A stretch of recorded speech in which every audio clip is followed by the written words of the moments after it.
All right, boys, gentlemen, what is good? Happy Sunday. Today's video is going to be, if I was fat again, this is exactly what I would do. A step-by-step guide on how you can lose fat. Now, I know some of you guys might be looking at the picture and saying, oh, you weren't that fat to begin with. Which, I don't know, man. I mean, I guess compared to the general population, maybe. But to me, I felt like I was super fat in that picture. I was probably close to 18% body fat. And then in the picture on the right, you can tell I'm definitely shredded, probably 7-8% body fat. So what I'm going to go over in this video can still apply to you because obviously the proof is in the pudding. I know how to lose fat, and this is exactly what I would do if I was close to 20% body fat again. So if you want to lose fat, if you're struggling to lose fat and you need a step-by-step process, you're going to want to pay attention to this video because I definitely think it can help you out. So, but first, before we get into all the processes, you got to understand why you're overweight in the first place. It's not your genetics. The fact of the matter is that you're just consuming a lot more calories than you're burning.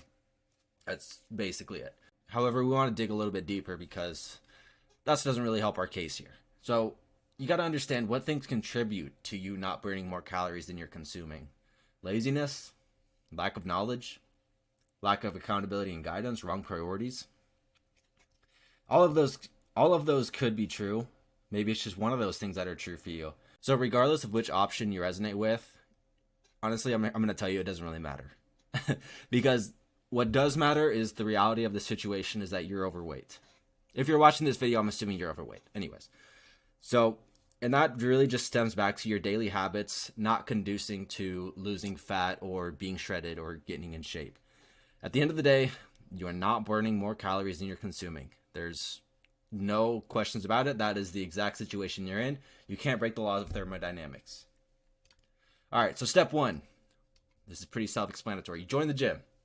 Just focus on going 3 to 4 times a week. Do what you know how to do. I mean, you can say, oh, I don't know how to do anything at the gym yet. I mean, I'm sure you could figure out how to use a treadmill. I'm sure you could figure out how to do a couple curls or maybe bench press or use a couple machines. If you get in there, see what other people are doing, just try your best, man. But it can be as simple as just walking the treadmill for 30 to 40 minutes at a 12 incline at 3 miles per hour. It can be as simple as that. That is really just going to help build that habit in your brain that you need to go to the gym on a consistent basis. And if you do want to start lifting weights, which I do recommend, this is what I would do. I would do a upper lower split because I'm taking it from the perspective of I haven't really trained any at all. Like I haven't really done any weight training. I'm completely new to the gym. I'm just overweight, trying to get in shape. That's kind of the approach I'm going at here. So I would follow a upper lower split. So for example, like Monday, chest, shoulders, back, arms. Wednesday, Tuesday for rest, or you could go and just do cardio. Wednesday would be just legs and abs. And then Thursday would be another upper, Saturday, lower. On the rest days, what you can do is some cardio, but I do recommend at least one rest day per week where you don't do a whole lot, just to like make sure your body recovers. Because if you're brand new going to the gym, chances are you're going to be really sore, no matter how little or how much you do. Don't overcomplicate it. I mean, this is a very basic split right here.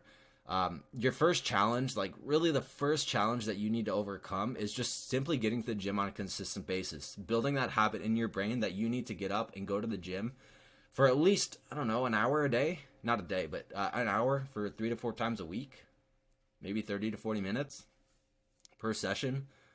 Like it does not have to be much. It does not have to be much. Like I said, the main challenge is getting there. That's what a lot of people say. Half the battle is just showing up, which that honestly is so true in a lot of cases. So when to start? Day one. Obviously, this is the first step you want to take, so do it as soon as, pretty much right now, honestly. All right, number 2, buy a food scale, download MyFitnessPal, and then weigh yourself every single morning. You want to weigh yourself after you use the bathroom, before you eat or drink anything, so you can get the most accurate measurements on seeing what your actual weight is. For a food scale, you can get one on Amazon for like $20. I think I still use a $20 one from Amazon that I got like years ago. Track all your meals into MyFitnessPal so you can get an idea on how many calories you're currently eating per day. Just keep everything consistent, honestly, just so you can have a good understanding of where you're at right now. You want, again, this is kind of going back to habit building. You want to build up that habit of tracking all of your calories into MyFitnessPal and weighing out all your food. I know, oh, weighing out food, that sounds like a lot of work. It's not, man. It takes an extra 2 minutes per meal. And this makes it so you don't have to second guess yourself when you're eating. So you can just always know you're eating in the right direction, eating in accordance with your goals. And then, yeah, honestly, you know, some people might this might be a little bit of a weird point here, but don't make adjustments to your diet just yet. Because if you make adjustments as you're trying to calculate your current maintenance, which is the next step. As you make adjustments, your maintenance is going to be skewed. Like if you make adjustments when you first start, it might be difficult for you to really understand what your true maintenance is.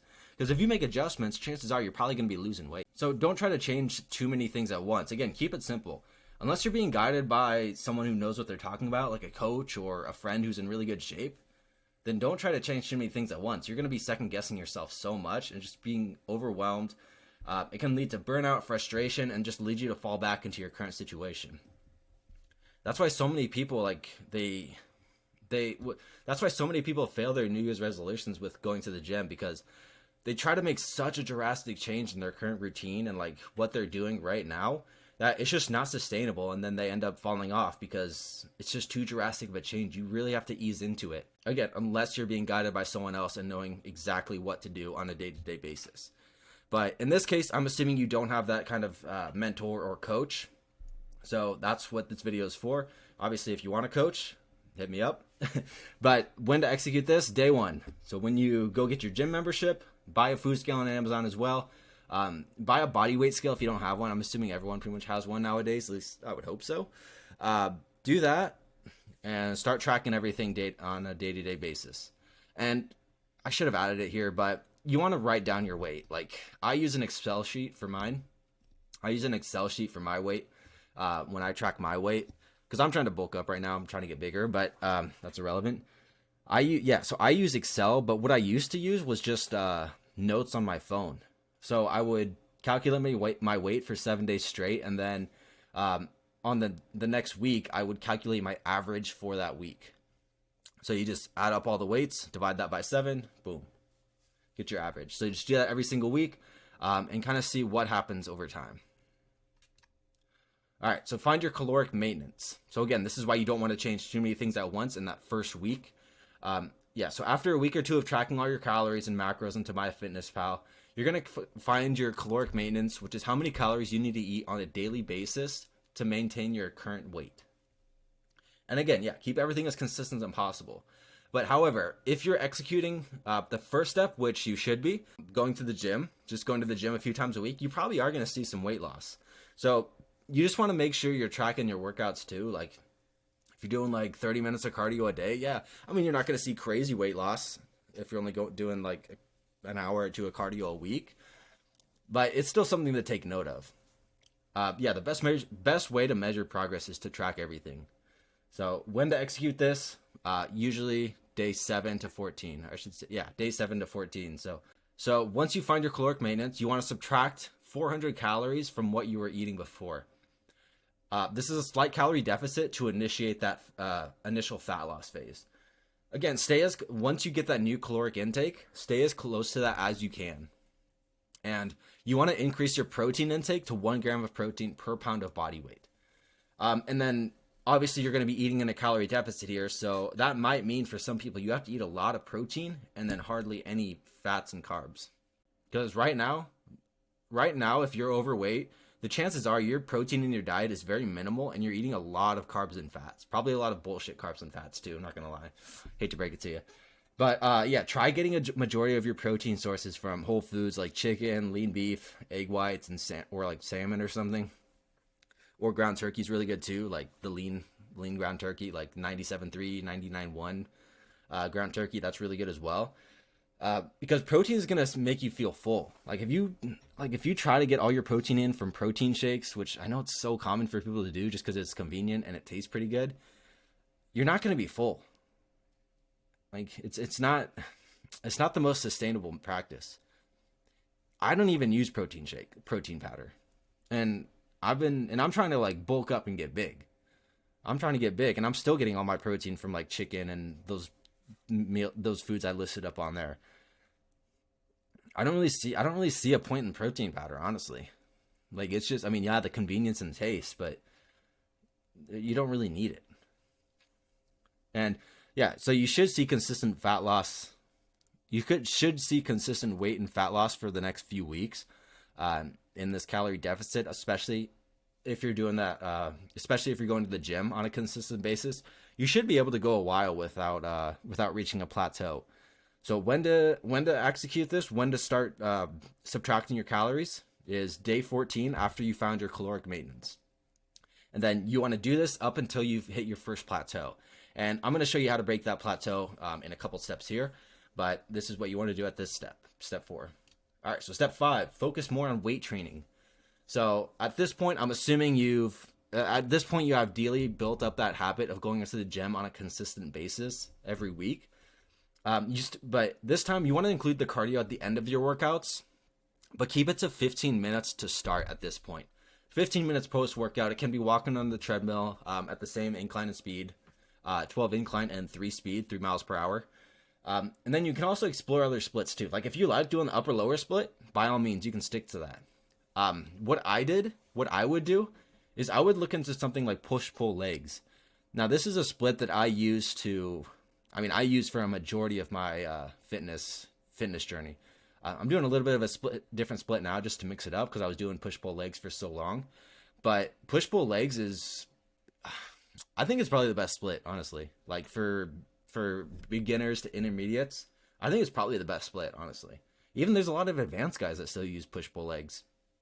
I might even go back to it someday.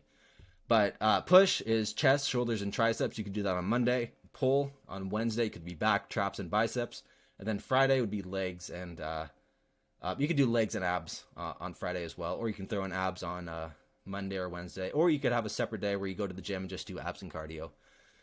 Either way, that works. So you can use push-pull legs or do upper-lower split. I would do push-pull legs personally. At this point, you want to find 2 to 3 exercises per muscle group that you feel the most, like if you feel the most mind-muscle connection, and stick with those to continue to build that mind-muscle connection. Keep the rep ranges pretty high, like 12 to 20, and really try to control the movement. You don't want to be swinging a whole lot of weight around. If you're doing 12 to 20 reps, chances are you're not going to be doing a whole lot of weight. Don't try to ego lift. Don't try to do any bullshit. You're going to hurt yourself or just do unnecessary things. And yeah, if you know how to do progressive overload at this point, maybe you've heard someone talk about it or watched a video on it, or if you know how to do it, then implement it now. If you don't, then that's okay. I'm going to go over that here in a couple steps. But just try to keep everything as simple as possible still. Just slowly adding more and more week by week, I would say. Start adding a little bit more nuances as you get more experience and as you start learning more. So when to execute this, I would say usually around day 30-ish. Day 30 to like day 45-ish. Start focusing more on weight training once you built up that habit of going to the gym on a consistent basis. All right, so step 6. Every plateau you hit, either increase your cardio slightly or decrease the amount of calories you're eating. Don't do both at the same time. Because if you do both at the same time over and over and over again, eventually you're going to be doing some sort of like crash diet where you're just suffering on a day-to-day basis. And it's just going to be much harder for you to stick to your fat loss plan. So if you want to increase cardio, increase each session by about 5 minutes post-workout. So maybe instead of 15 minutes, do 20 minutes. But I would say I wouldn't recommend necessarily going past 30 minutes post-workout because you might be at the gym for way longer than you want to be at. So I wouldn't recommend going past 30 minutes per cardio session unless you want to go to the gym specifically just to do cardio when you had a scheduled rest day or something, then that would work too. If you want to decrease your calories, decrease them by 200 at a time. Again, you don't want to be doing some crash diet where you decrease the calories by 700-800 and then you plateau again and then you have to go eat 1,200 calories a day in order to lose weight. I've seen that happen so many times where guys will get impatient and they'll just decrease the calories by way too much, and it just kind of makes it an unsustainable process. So what I would recommend, what I would do is switch off between increasing cardio and decreasing calories each plateau. So what I mean by that is, say you plateau, say you're stuck at a certain weight. The first time you plateau, increase the cardio by 5 minutes, see what happens with your weight. wait like 5 to 7 days, see if any changes occur. If no changes occur, if you're still plateaued, then decrease the calories by 200. Don't increase the cardio again. Hopefully that makes sense. So just switch off between those two, I would say tools, honestly, on how you can lose fat. Yeah. And then, yeah, if your weight is going down, so that's last point. I meant to say, if your weight is not going down for at least 5 to 7 days, then that's when adjustments will need to be made. That's like when you hit a plateau. When to execute this step as you need. So obviously you don't want to be decreasing the calories or increasing cardio when you're still losing weight, right? So 7, implement and learn and implement progressive overload. So progressive overload ultimately is going to be what's building muscle for you. So you can't do the exact same weight, reps, and volume and expect to keep building muscle over a long period of time. And also, the more muscle you build, the more calories you're going to be burning on a daily basis. Even me just sitting here, because I have a decent amount of muscle, I'm still burning more calories than if I didn't have all this muscle. So after a month or two, you should have a good understanding on how to have good form. You should have built that mind-muscle connection on your selected exercises as well. Keep the rep ranges slightly lower this time. Do 10 to 15 reps and start slowly increasing your weight on your selected exercises.